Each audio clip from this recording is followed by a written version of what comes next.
Welcome back to my channel కళ్యాణం foods. చూసారా లిచ్చీల్ని?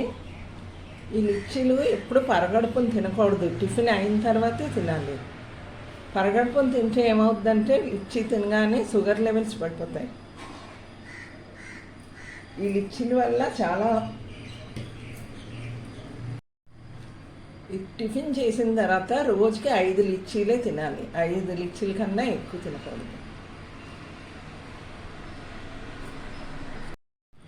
లిచ్చీలు మన హార్ట్కి చాలా మేలు చేస్తాయి,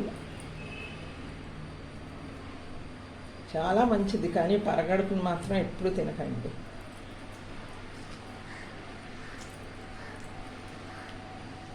చూడండి, ఈ వీడియో కనుక మీకు నచ్చితే లైక్ చేయండి, షేర్ చేయండి, సబ్స్క్రైబ్ చేయండి. నమస్తే.